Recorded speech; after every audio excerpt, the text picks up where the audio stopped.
The platform. Step up and speak out.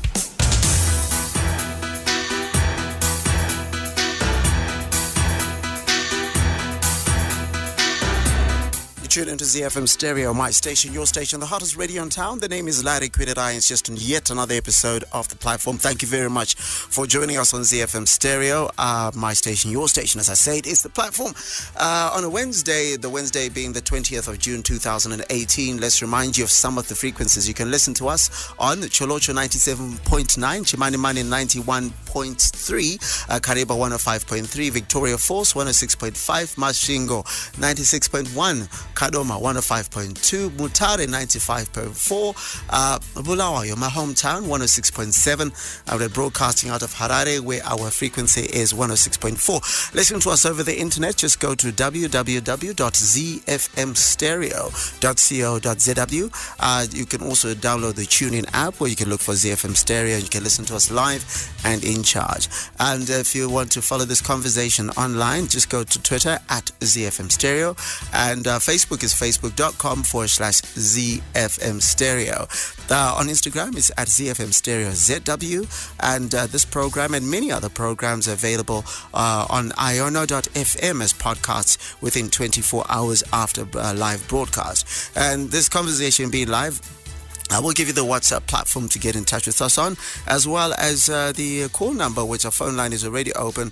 I'll give you the numbers just now. It's 41 days before the country goes for elections on July the 30th. Now, every Wednesday, we will be profiling candidates contesting in the election. As you know, a record 23 presidential candidates have filed the candidacy for the country's top post. In the studio today, we have Build Zimbabwe Alliance President, Dr. Noah Manyika. Welcome to the program, sir. Thank you so much, Larry. It's an honor to be here. So you at home can take part in the conversation. I've given you the social media platform. The WhatsApp number is 0731 168 045, and our voice call number is 0772 168 045. One of the first things that was responded to when I put this up on Twitter today was, who is that? Who is Dr. Noah Manyika? Well, it's a wonderful opportunity to get people who listen to your program to know who I am.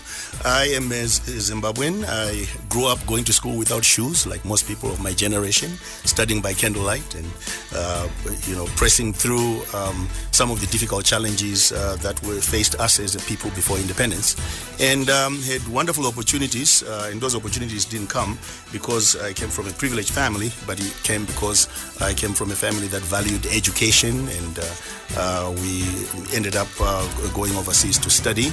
But before I did, actually trained Larry as a radio broadcaster, by the way. Oh, there you go. So this is familiar territory. Yeah, so when the Zimbabwe Institute of Mass Communication was started, before it went over to the Polytechnic, I was one of the first students there, and really enjoyed my time training as a broadcaster, because this was the early years of our independence, and getting to meet all the people who had been our heroes, who we had just heard about on the news, and that was really, really exciting. Then over the years, I went outside for further training, and came back home in the mid-80s and worked here in Gweru and in Harare and in Bulawayo, actually. I hear you're from Bulawayo. My wife and I actually used to have a business in Bulawayo at Hillside. We opened a business called Hillside Bakery in Bulawayo. It's one of my favorite cities, actually. And then over the years, I left the country and started doing a lot of community work overseas, something which is very, very dear to my heart, which is inspired by my faith. And over the years, just watched what was going on in our country, and felt that it's time for all the children of Zimbabwe to even force their way into participating in determining the direction of our country and building it. So the Build Zimbabwe Alliance started in 2016.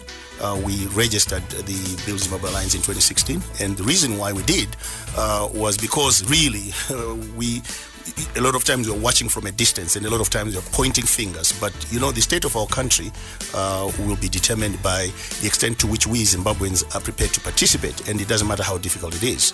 And I think things had become so difficult in our country by 2016, and as you know, there was a real awakening during that time, and we also became part of that awakening. So I'm here running for the presidency. Really, my goal is to inspire Zimbabweans to feel like they can play a part in determining the direction of our country and building it. So the natural question that will come for someone that says, why didn't you just become part of ZANU-PF or the MDC alliance? Well, you know what? That is actually the problem that we have in our country, isn't it? That we like to limit our possibilities. And I'm not one of those people who believes that we can build a great country by limiting our possibilities.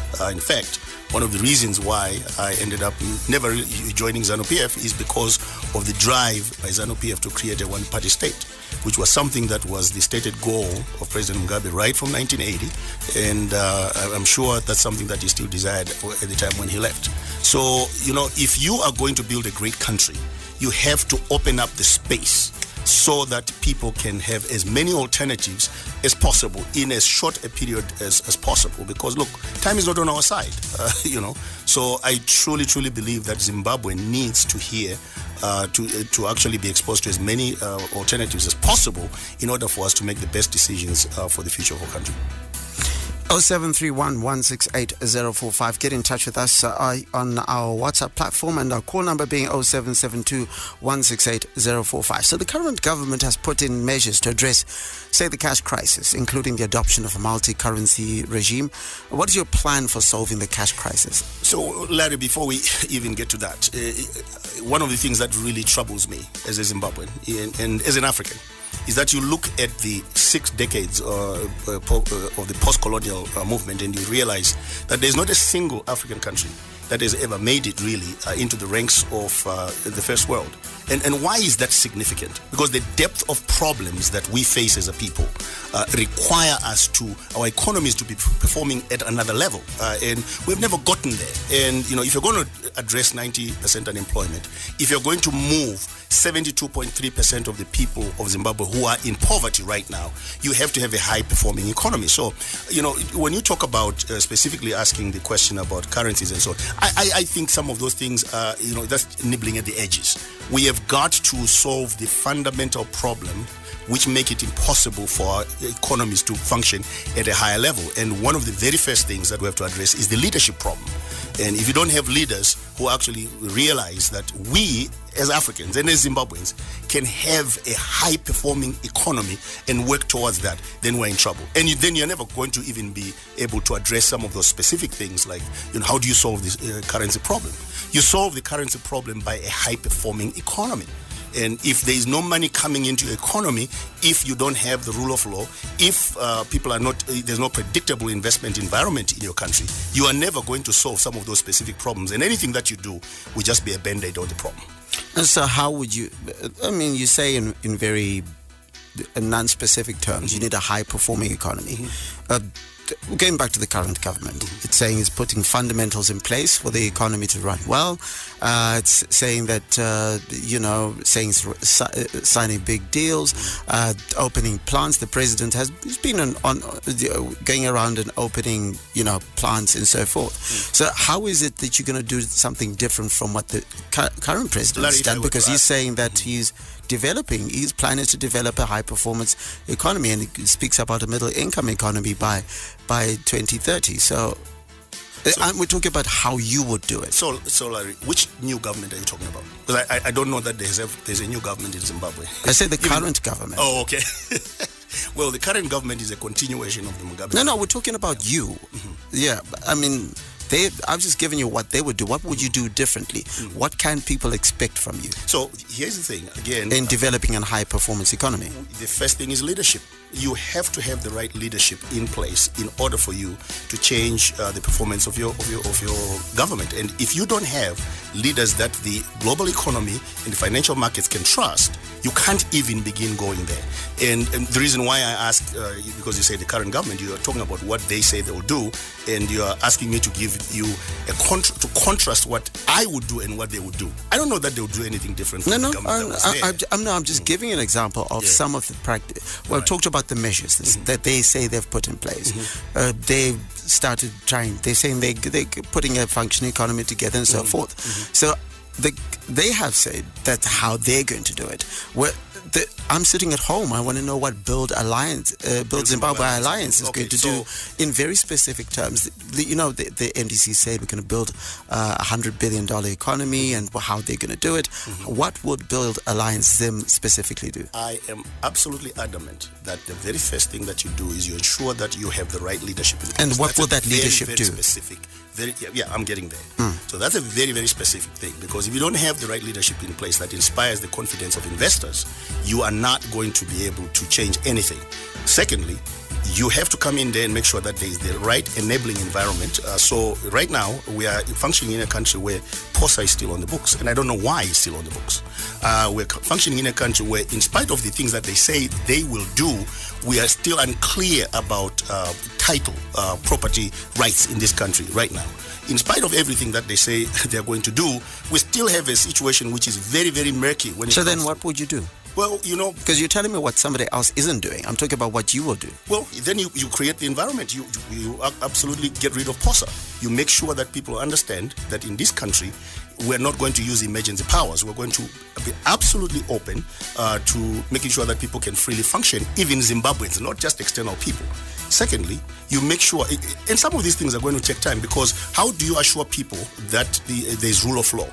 The only way that you can assure people that there is a rule of law is by appointing the right people to implement that. And right now, how can people have confidence if the same people who are causing the problems are still in power? So you have to come in there and make sure that you really replace those people who are responsible for our financial services sector, our law enforcement sector, make sure that the laws that they've been using are also off the books. So, I mean, it's hard for you to do it with the exact same personnel. If you don't have different personnel, you cannot create a different environment. If you have the same laws in the books, you cannot create a different environment. If you have the same kind of thinking, and what really inspires the same kind of thinking, the same leadership selection processes that ends up reshuffling people who have been in cabinet and in power for the past 38 years. And, it is a hard sell for me to think that those people are going to do anything different, that they're going to select people who are going to run with the Reserve Bank who are different. That is actually not going to be a requirement for that person to be a card-carrying member of ZANU-PF. In our case, the person who runs the Reserve Bank shouldn't be a card-carrying member of our party. They should be competent people who can manage the finances of our country properly. We have said in our manifesto, for instance, one of the tragic things about Zimbabwe is that we have a very restricted pool from which we select people who are ministers. And that is really, really terrible for us, because what we would like to do is to bring in competent Zimbabweans who may not even be politicians, but who know what they're doing.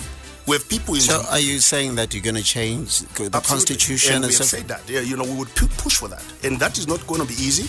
But that's part of the reason why, in our manifesto, the very top part of our manifesto. So then the question, a follow-up question, is: do you not believe that your party has attracted competent people with the requisite technical skills to be able to take up these positions? No, that is the problem with African politics. No, we can't call it a problem with African politics, because in any country, members of the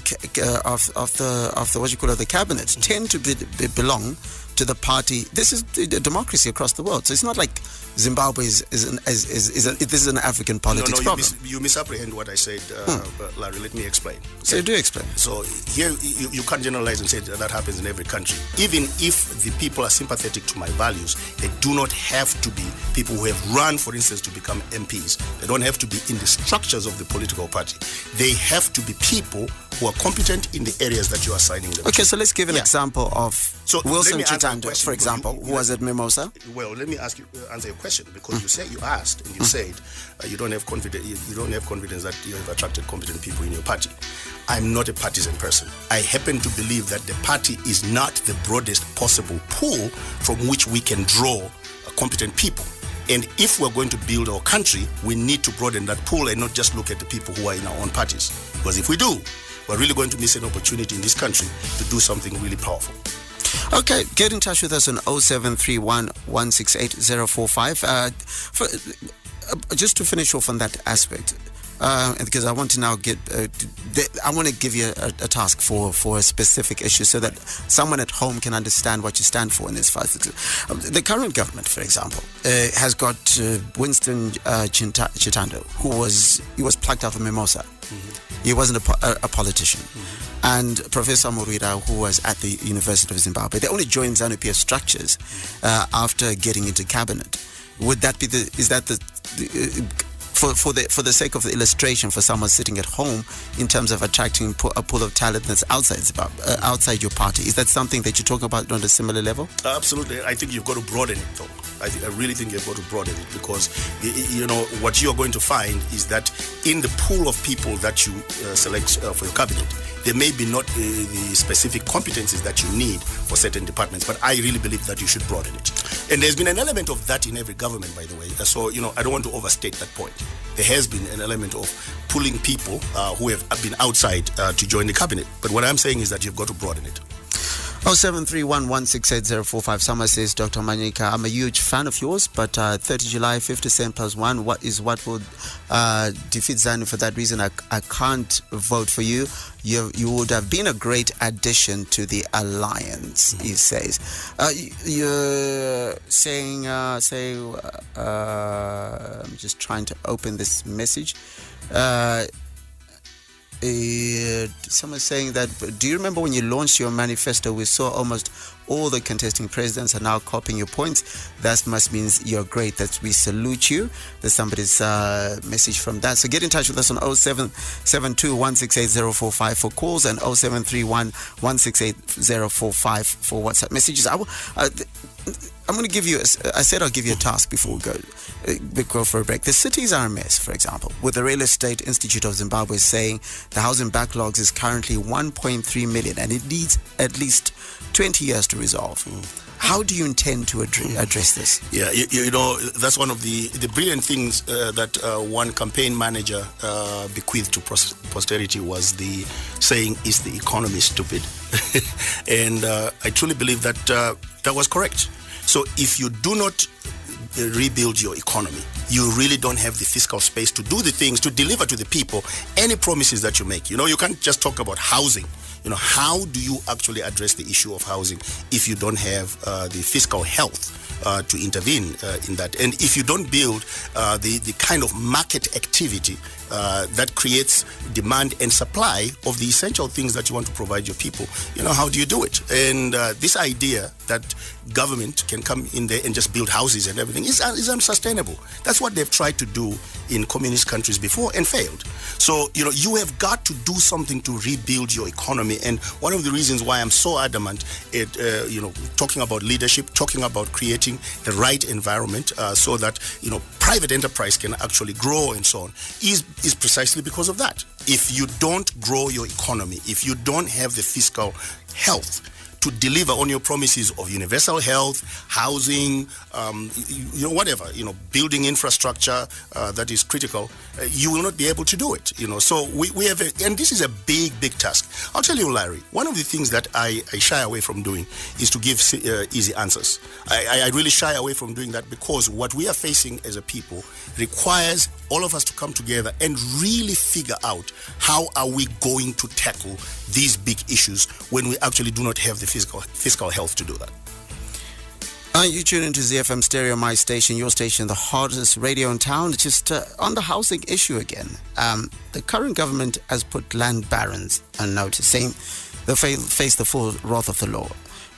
What's your plan for land barons? Well, I think anyone who is doing that, who is a land baron, who is hoarding, and by the way, I like to... I find it amusing because really it's the same government that created that problem in the first place. And I don't know if they actually have the moral authority to actually do that or if they actually have the capacity in terms of the law enforcement agencies and that are going to implement that. But, to answer your question, of course, I mean, if you have land barons, if you have people who are hoarding land, if you have people who have arm-twisted the city councils and they've gotten thousands of stands illegally, or even if they've actually gotten them through a process which is quasi-legal, there is something that is absolutely immoral about that, and it's something that needs to be addressed. And you have to have a government which can address that for the sake of all those people who need housing. One of the things, Larry, that we can talk about this later, but what we did in January, we launched our manifesto, and our manifesto was part of a two-part policy platform. The second part of that policy platform is called the War on Poverty, and it's actually how we are going to run our campaign going forward. How can we address the issue of poverty, deprivation, lack of adequate housing, lack of suitable housing, lack of proper sanitation systems, and the water reticulation systems that are broken. The idea that 6,000 kilometers of pipes in Harare are actually obsolete and are leaking 60% of the water that is treated at the treatment plant is absolutely unacceptable. That's not an easy thing to tackle. But in specific reference to your question, if the land barons, and they are there, who have done this, they need to face the full wrath of the law, because it's not right. So, in what would you do it? Would you set up special courts? Would you? What is it that you would do? So one of the things that is really challenging in Zimbabwe is knowing exactly what's there, the systems that are there to deal with specific problems. And this is what happens when you have had one party in power for as long as we have had ZANU-PF in power. And it will take you going in there and finding out. So what is the remit of the courts that we have to deal with some of these things? And if the remit is inadequate, then of course, just like you would also deal with the land audit as well. You do the same thing when it comes to land barons. Find a way to establish exactly what is going on, and then you go from there.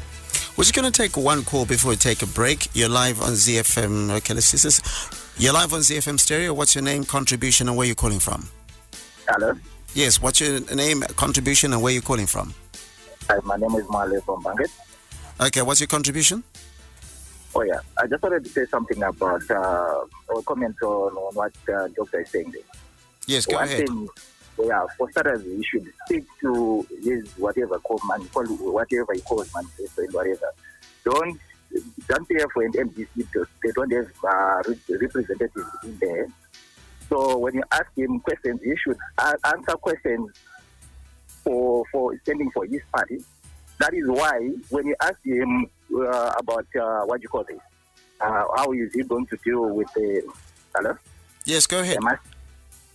Yes, we can hear you. Go ahead. Hello? Yes, go ahead. We can hear you. Hello, can you hear me? Yes. Okay, I think we got the crux of what you wanted to say. Yeah. So here we go again. So in Zimbabwe, we're not allowed to comment on what ZANU-PF and MDC does when a program. I think that's ridiculous. Look, we have what is called in our country freedom of speech, and that's what we have been fighting to get. You cannot censor me from Banket or from wherever you are, and we are going to contrast our policies with the policies of ZANU-PF. That is what is called a campaign, and that's politics. And if you are not actually thick-skinned enough to take it, then get out of the space. Okay. I don't know. I don't know if I call him ridiculous because he's a potential voter. He wanted to hear what you have to offer more than what others don't have to offer. Let's take a break right now. You tune into ZFM Stereo, my station, your station, the hottest radio in town. Here we go again.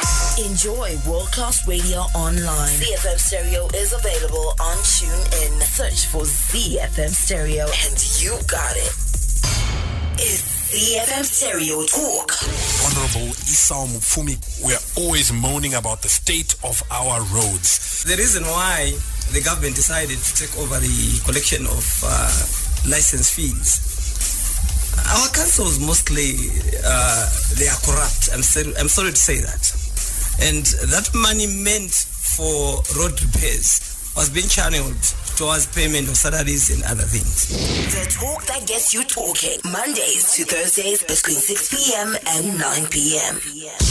Connect with ZFM Stereo via Facebook on facebook.com/ZFM Stereo. The platform. Step up and speak up. You're still tuned into ZFM Stereo, my station, your station, the hottest radio in town. I am in the studio with the Build Zimbabwe Alliance President, Dr. Noah Manyika. Of course, we are 41 days away from the elections that take place on the 30th of July. And as I said, right at the top of the show, every Wednesday, we will be profiling candidates in as far as this election is concerned, right up to the election itself. Get in touch with us on 0731 168 being our WhatsApp number. And our other number, our call number is 0772 168 Unemployment is very high in Zimbabwe, Dr. Manyika. The informal sector now employs close to the same number of people employed by the civil service. Zimbabwe's need a tangible plan. Many parties have promised jobs. What are your plans and how will your party achieve this? So that's again a very important question that we have to address, because you can promise things that you're not able to deliver, and I think a lot of times at election season that's exactly what happens.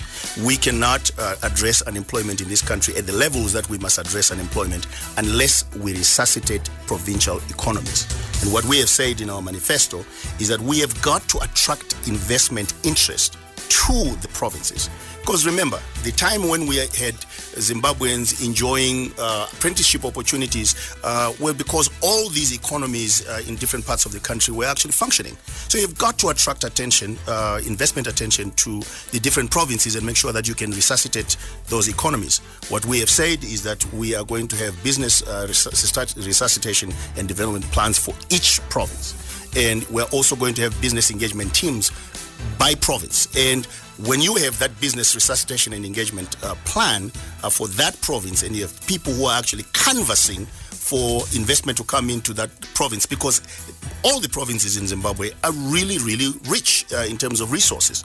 If we do that and we have people actively investing in those provinces, also for the benefit of the people in those provinces, not like what we saw with Marange, where here is a huge deposit of alluvial diamonds, and then all of a sudden things are fenced off, and there are very specific interest groups benefiting from that, but the people in Marange are not benefiting from that, and not even the supposed governor of Marange, of Manicaland, has problems with it. But the issue really, that going forward, we must make sure that we have business engagement teams by province, business resuscitation plans for the province, and make sure that those are also working with central government to resuscitate the economies of those provinces. One of the things that I saw today, which really, really bothered me. So we have upgraded the Victoria Falls Airport and the international airlines that are flying in, and we're bringing in millions of dollars through tourism because people are coming to Victoria Falls and to Wange Game Reserve. Matabeleland North is still one of the poorest provinces in the country. We discovered methane gas deposits in Lupane. Matabeleland North, and we did this over a decade ago. Matabeleland North is still one of the poorest places in the country. So if the things that are happening in those provinces are not creating opportunities for people in those provinces, you're never going to solve the unemployment problem. Let me just add one more thing, Larry. There's a program that I'm in love with. It wasn't started here, but hey, we don't have to recreate the wheel. If you go to Ghana right now, they're implementing a plan called One Factory, One District. And I think that's really awesome. You go into a district and you figure out what the resources there are, and you encourage investment that actually utilizes the resources in that district. Now, the drawback in our country is that we are an energy poor country. So, how do you make sure that you have those factories when you don't have electricity going in there? This is where we have to tap into alternative energy supplies and make sure that we can have off-grid factories per district, which will provide employment for people in those projects. So, in summary, our approach is resuscitate the economies of the provinces. So make sure that you attract presidential attention, investment attention to those provinces. And if you do, then you can actually deal with the unemployment problem at a higher scale. That's not all, though. But you were going to ask something. The question I ask is, given the current government is doing that at the moment, you're looking at today. There was opening. There was the visit to Eureka and Mash Central. Mm-hmm. The Bulawayo with NRZ, the cooking oil company in Mutare.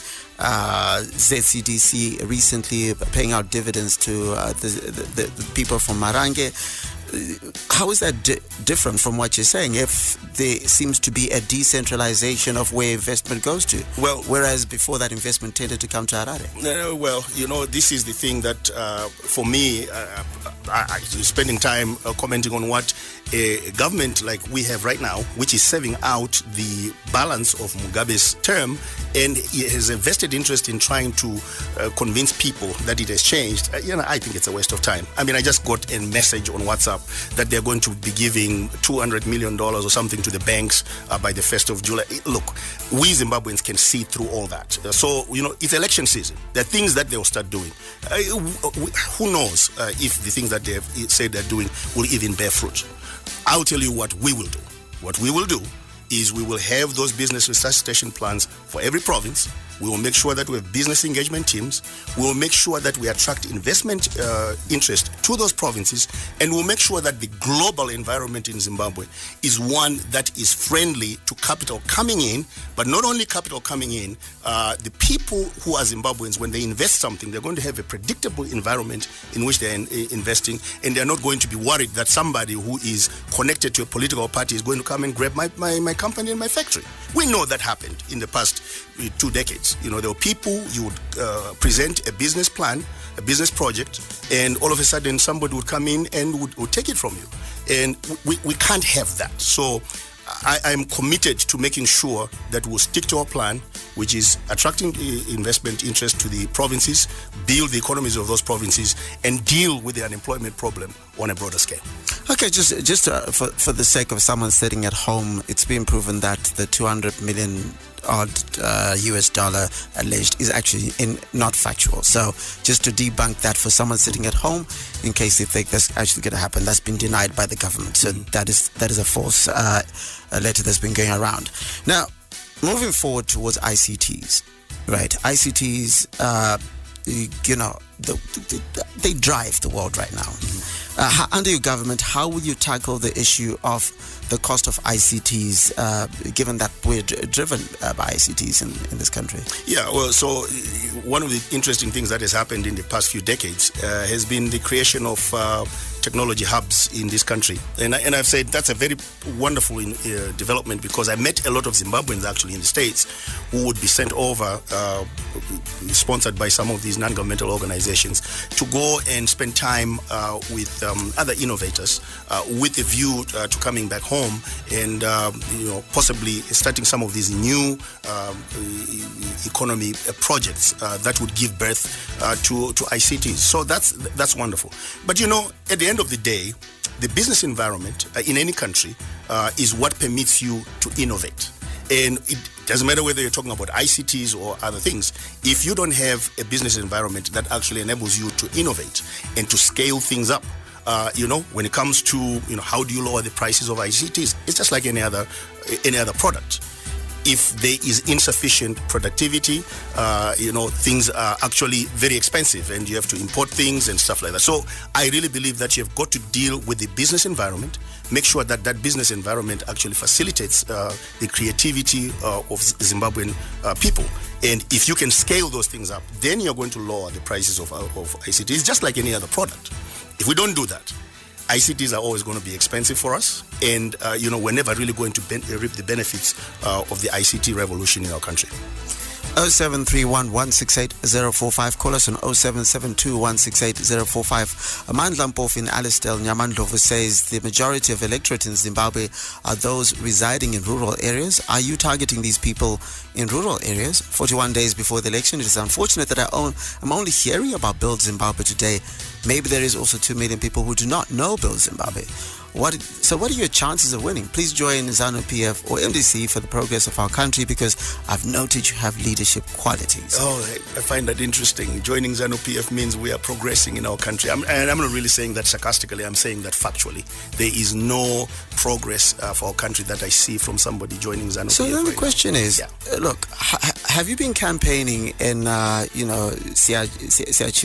Chiliva, in Benga, in Malipati, in Masvingo, for example, in Maranda, in Mwenezi, Does your party resonate with those people? So that's why it's called a campaign. That's why we still have 41 days. You go to every part of the country during that time, and there are parts of the country that we have gone to, and you know what? You can't be penalized for being a new party. You know, that is not something that should penalize you. We will get to the parts of the country where we can get, and right now we're doing everything in our power. And I can assure you, my commitment, as I said earlier on, Larry, the most important part of our policy platform is the war on poverty.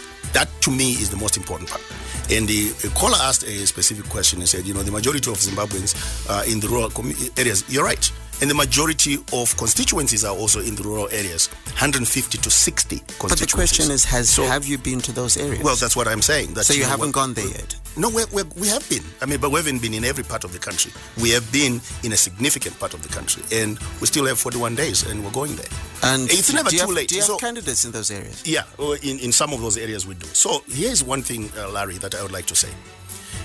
It's never too late for people to elect the right leaders. There's this thing that, and this usually comes from commentators, it's too late to do certain things. How is it too late for me? Does it take me 24 hours to really acknowledge what my poverty situation is? No, but that's not the question I'm asking. I'm asking a very specific question. Mm-hmm. Do you have candidates in those areas? I've just mentioned. I said we have candidates in some of those. So, which areas? Mbinga, Masvingo, we do have Mwenezi? Someone running in Mbinga. We have someone running in Masvingo. We have someone running in Masvingo Central. We have somebody running in Murewa. We have somebody running in Kadoma. We have somebody running in Gweru. We have some Chiundura. We have somebody running there. We have people running. So what I'm saying is, and do you have candidates in all the constituencies or some of the constituencies? Not in all the constituencies. Okay. I said that, we... I'm just asking questions. We're a new party. Mm-hmm. And because we're a new party, we haven't reached, the whole of Zimbabwe, but we're going to. And also, when we started as the Build Zimbabwe Alliance, we didn't say that we were just going to support the people who run on our platform. We are also going to support the independents who are there. We are also going to support the new entrants who are there. That's why we're called the Build Zimbabwe Alliance. It's not just those people who come and say we're members of your party. It's also people who we support, who share our values. Okay, so do you expect to win this year's election? I wouldn't be running if I didn't. Why would I run if I didn't expect to win? Why would I put my all? Why would I even accept the invitation to come to this interview if I didn't think I would win? Okay, so how about asking a scenario? You quite rightly say you're a new party, and given the other parties have seemingly, according to numbers, that they seem to be pulling and being able to showcase what they're up to and the history that they've had, obviously being more grassroots oriented.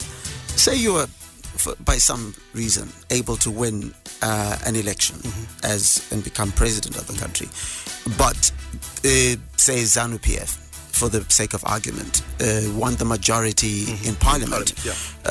Would that not make your position a bit more difficult? No. I think that this is the test of leadership that we as Africans must pass. Remember what I said about our manifesto. So the manifesto that we released in January, the introduction to that manifesto talks about an uncommon social contract.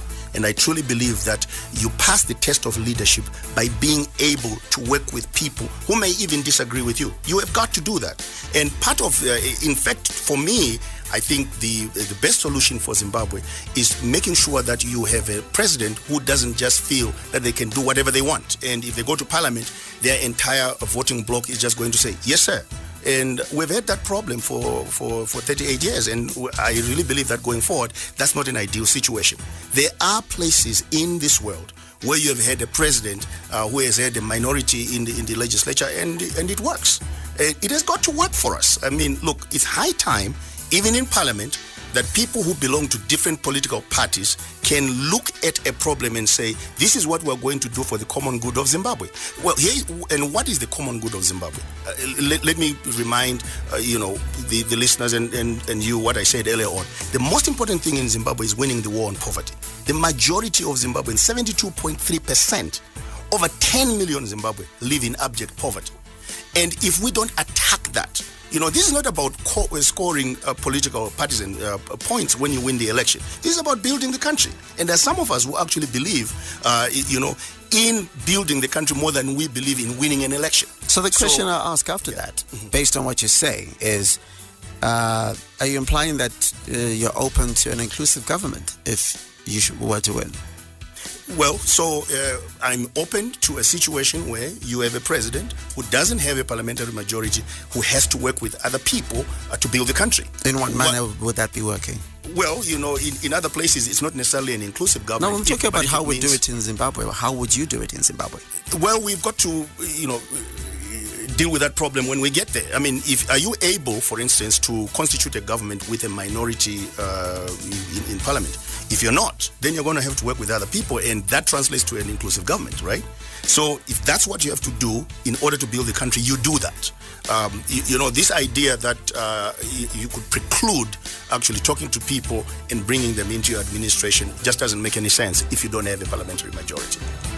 Okay, 0731 168 045. Got a message here.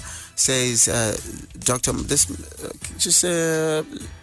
okay, let me just try and get this phone call in. You're live on ZFM Stereo. What's your name, contribution, and where are you calling from? Yes, good evening. My name is Mac, and I'm calling from the CBD. Okay, what's your contribution? Yes, I'd like to know the candidate in your studio. I'd like to know what their position is on the sanctions, the DARE. I mentioned DARE sanctions in particular because I'd like to know whether he believes they've had a devastating effect on the economy, and if so, if he believes or how he intends to go about circumventing them or getting them lifted. Because I think that there's a tendency for candidates to heap a lot of blame on internal factors, things like the management and of the economy and governance issues and things like that, but while ignoring factors that are external, because that the DARE law, in terms of international law, basically violated a lot of tenets of that, because it was done, they were brought about unilaterally and outside the UN forum. So I'd like to know his views on that. And at the same time, I would also like to know how exactly he intends to go about it, because we're in a new era where we're re-engaging the people who had slapped these sanctions on us.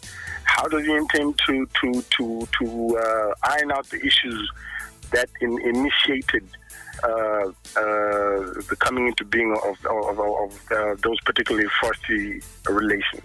Thank you very much. Okay. Yeah. Well, that's a very good question, because if I remember right, and I think all of us are aware that these sanctions were specific. These sanctions are not sanctions that have been passed on the government that comes after the 30th of July, if it's a different government, if there is free and fair elections, if the rule of law has been restored.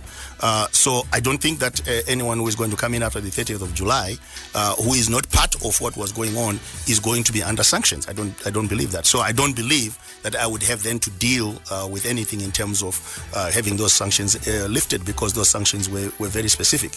Now, okay, the question. I think we kind of.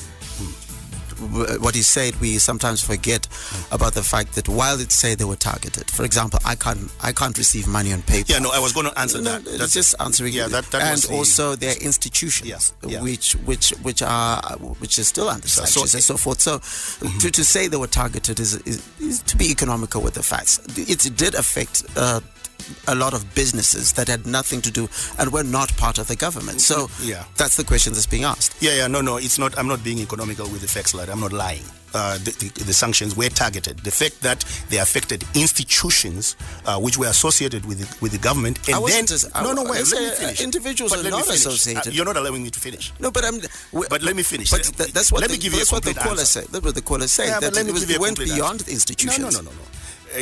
I did not say you were not affected as an individual. I said I was going to answer that as part two of the question. All right. So here is what happens. Anytime that sanctions are actually passed by any government, which affect the people who are running the government, which affect institutions which you yourself are entitled to. These institutions are also supposed to serve you. The banks that are supposed to serve you as an innocent person, you're obviously going to be affected. There are no sanctions anywhere in the world which do not have that collateral damage. There always is collateral damage. And I'm not here to advocate for any sanctions or for the not lifting of the sanctions. That's not why I'm here. But I'm simply addressing the question that the caller asked. Mm-hmm. So do I believe that sanctions have had a negative effect on our economy? Of course they have. The reason why these people pass sanctions is to try and force a government to change its policies. And when you do that, how do you apply pressure? You affect their economy. That's what they do. That's what sanctions are. So I'm not here to say the sanctions did not have any impact on our economy and didn't affect the common man. No, of course they did. That's why they are sanctions. But to the specific question that the caller asked, what would you do then to actually get rid of those sanctions? I don't believe that those sanctions were meant for me. I don't believe that those sanctions were meant for the people who are actually seeking to bring back the rule of law into our country, property rights and things like that. In the event that these sanctions spill over into the administration of somebody who was not responsible for triggering them, then we would have to engage those people and find out, why would you do that? Because I know at the same time that there are some countries that will try to do that to have leverage over you, so you can actually agree with every policy that they make, and that would be wrong. 0772168045. That's our call-in number. On 0731168045. That's our WhatsApp number. I want to take a quick break right now, but because I want to come back and talk about very important demographics and ask you what you're doing, what's going to happen. And then there was a question. I think it'll be our final question of the show that I think will help you help the people back at home. I don't know if that makes sense. It's FM Stereo, my station, your station, the hottest radio in town. You're listening to us. My name is Larry Kwirilai. You tune into ZFM Stereo, my station, your station, the hottest radio in town. I'm having a conversation with the leader of the political party that is called Build Zimbabwe Alliance, Dr. Noah Manyika. Remember that elections are in 41 days' time, and for over the next couple of weeks, we will be interviewing candidates that will be standing in the harmonized elections, so you can get to know them better and be able to make decisions based on the conversations, focusing a lot on policy issues. If you were not listening, we're talking about ICTs, the housing backlog. How do we improve the economy? The sanction situation. What does Dr. Manyika intend to do? Get in touch with us on our numbers 0772168045 for calling and 0731168045 for WhatsApp. Tell me what you think about his answers. What questions do you have for him? What do you want to know? We've got 12 minutes left in the show, and I want to give as much of that to you as possible. But women participation in politics in this country is very minimal. And what's your plan to address this, considering that they're more than 51% of Zimbabwe's population? Yeah, and that's something that really, really concerns me. We were talking about this with our team. It was what we noticed in our own party, in the interest of full disclosure, that we had a lot of women on the mobilization teams, which is the majority of people in our structures. They're responsible for mobilizing in the wards and so on. But when it came to actually running for council, we have a lot of councillors, and then when it came to running for MPs, the numbers drop, and it has been quite worrisome, and it's something that I am personally invested in. In fact, just before coming here, I was meeting with a young lady. I was very, very excited. She was 21 years old, and she's running for council office, and just going through the process of mentoring this young lady and strengthening her, and that's something that is really wonderful.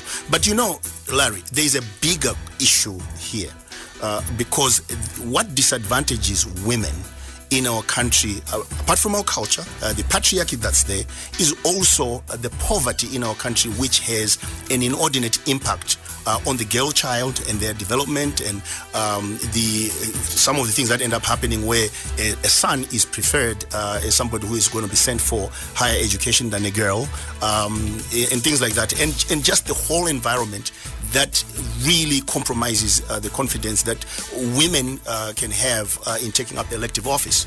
And yet, when you look at the responsibilities that women take on, these are huge. And some of them are physical. And one of the things that must happen in our country, we must win the war on poverty so that we can relieve women of the burdens that they carry. And it's something that's very, very important to me. I'm very troubled by the fact that it's hard to get enough women candidates, although it's not hard to get them to volunteer to do mobilization, which is the hard, which is hard physical work. And then the question I ask for another demographic. The youth is the biggest demographic in this country. Mm-hmm. And now, can you answer this? Can you say that you identify with aspirations and relate to the aspirations of the young people? And if so, how? Absolutely. I really do. And this is one of the things that has been tough in our country because, Larry, remember, my future also was stolen as a young person in the past 38 years. So the youth that are there today, I can relate with their angst because there are things that I would have wanted to do as a young person in this country, which I couldn't do because of the political environment. And when you look at the potential of our youth and the things that they can do, and the idea that we could postpone creating an environment for those young people to fulfill their desires is really troublesome. I think another thing that needs to happen, you look at the institutions of higher learning in this country, which a lot of times are looked at by government as opposition hotbeds. And instead of allowing some of these institutions to be incubators of businesses, and these businesses are going to be started by young people. And when you look at the new economy, everywhere else in the world, a lot of times what happens is that you're at an institution of higher learning, your mind is so fresh and you are at your creative peak and you're being challenged by professors and some of the people that you come into contact with, and an idea is actually sparked. And you build on that idea and you end up actually starting a business, and not just a business, but even an entire economy. And so now, unfortunately, you look at our institutions of higher learning. Who are the gatekeepers who are there? The people that are appointed by central government to lead these institutions who really don't have that vision of these need to be free incubators so that young people can start businesses and so on. That's something that is really, for me, very, very important. Another thing that I think we have to do in our country is to invest in the giftings that are non-traditional that young people have. So, look, there's a Nollywood in Nigeria, and it's a huge industry now.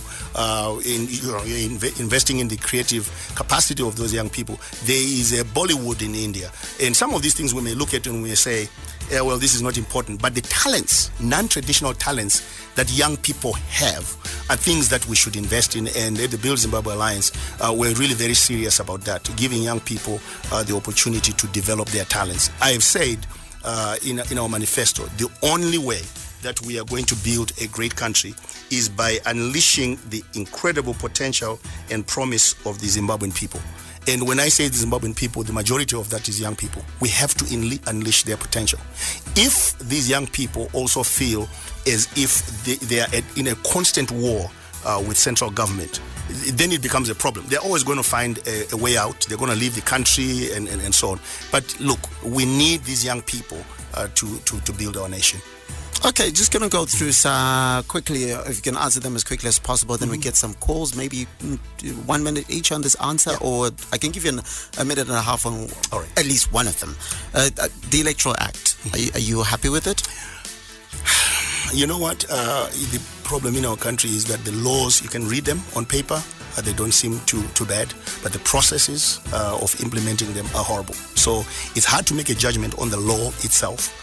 What is actually terrible is the implementation of those laws. It's the same thing with our constitution. There are a lot of good things in our constitution, but it's how that constitution is applied. So, in terms of the paper itself, you're happy with it? No, not 100%. But I'm actually unhappy not just with the electoral act, with elements of the electoral act. It's really the people who apply whatever act there is that make me uncomfortable. The big story this week was the voters' roll. Have you gotten your copy of it? No, the voters' roll was not availed to us. In fact, we are supposed to get ours tomorrow. We were promised the voters' roll today, but we had other engagements and we couldn't go to pick it up. But it was not availed to us when it should have been, is the issue. Okay, let's just get 2 more calls. You're live on ZFM Stereo. What's your name, contribution, and where you're calling from? Yes, good evening. I'm calling from Bulawayo. I'm very excited about hearing Dr. Manyika, and I'm saying I would like just to pose one question for him. What is he intending to do with the situation that in Zimbabwe prevailing between Shonas and the Ndebele? Because I come from this region, and there's not been much contract in terms of relationship, which I think, I believe from coming from this end, the Ndebele people feel very sidelined. I'd like to know what he would do to do that, to make sure that there's harmony and that Zimbabweans work together to build a nation.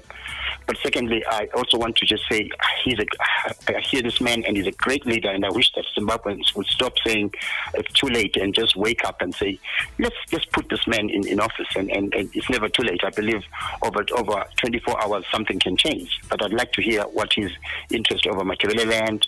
There's been issues like Kukurahundi and so forth. I got it. I've gotten the question. Let's get him to answer so we can get more calls. Absolutely critical that we deal with the issues that divide us in our country, and particularly the issues of Shona and Ndebele. I mean, it's tragic, and a lot of this can be traced back to what happened during Gukurahundi. It's high time those of us who come from the majority tribe stop, indicating that people from Ndebele are sensitive because they went through certain things and they are uncomfortable with certain processes that are supposed to rectify this, kind of like the peace and reconciliation thing being overseen by the same people who were responsible for Gukurahundi. So, you know what? I think it's time we listen to the pain of our brothers and sisters and made sure that we could really, really hear what they went through and feel what they went through so that we can move forward. And I hope also in our country we're going to have a situation where it's compulsory for people in Mashonaland to learn Ndebele and compulsory for people in Bulawayo to learn Shona. I think that is very, very important for us as a country. Okay, I don't know about compulsory because the issues of free expression, free association may come into freedom of conscience. But before we go, why should the person at home vote for you? Thank you so much, Larry, for asking that question. Really, I'm not asking the people at home to vote for me. I'm asking the people at home to vote for themselves and for their future. The important point where we are here now in Zimbabwe is you have to listen to all the candidates. You have to know who they are and find out who is the candidate who is committed to solving my problem. If I am that candidate, vote for me. What is it that I'm committed to? I'm committed to winning the war on poverty because I believe that is the issue in our country. Namo inamo. You know, the suffering of the Zimbabwean people has to be addressed directly, and you have to have a president who is committed to that. And I believe I'm that president, and if you believe that I'm that president, then vote for me. And we will address the issues in Makokoba, we'll address the issues in Binga, we'll address the issues in Uzumba Maramba Pfungwe, and we believe that the citizens who live in those communities, they have as much a right as any other citizen to the full benefits of being Zimbabweans. That's the voice of Build Zimbabwe Alliance President Dr. Noah Manyika. Thank you very much for coming in and addressing the questions that were posed to you by not only myself but the listener at home. And thank you to the listener at home. It is you who makes this program happen. And thank you for being part of the conversation as well as you, Dr. Manyika. Thank you so much, Larry. I truly, truly enjoyed it. Coming up now is Mona Lisa with the Y Zone. As for me, I'm out. I'll be back with you next week, Monday, on the platform, and on Wednesday, of course, the platform once again, but also on Tuesday with Health Matters. Other than that, take care of yourself and the people that you love. It's ZFM Stereo, my station, your station, the hottest radio in town. And as I always say, where I come from, go Bulawayo, asilwe siyasebenza. Take care of yourself.